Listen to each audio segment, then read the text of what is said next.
Il faut le temps de faire une vidéo tant que je manque énormément pour vous dire vrai. J'ai trop les problèmes de temps. Trop. Ok, donc le Bitcoin est aux alentours de 75 000 $. Donc on peut le voir ici, hein, au niveau du graphique, que nous sommes sur une résistance.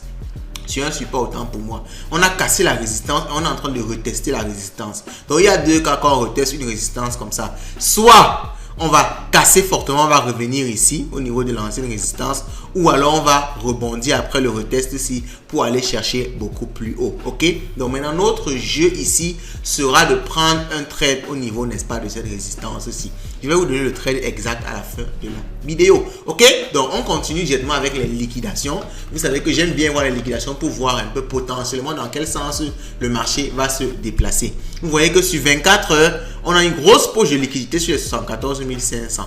Ok, et l'autre poche de liquidité c'est sur les 75 800. Ok, donc quand c'est comme ça, on ne peut pas savoir. Parce que ne croyez pas que forcément c'est parce qu'il y a beaucoup de liquidations que ça va forcément aller dans le sens là. Non, les liquidations te permettent de savoir que si on part dans ce sens là et qu'on touche vraiment ce niveau de prix ci, donc si on touche par exemple les 74 500, on va aller beaucoup plus bas. Donc c'est ce que les liquidations peuvent te permettre de savoir. Ok, mais tu ne peux pas directement savoir sur la base des liquidations qu'on va aller dans tel sens ou dans tel autre.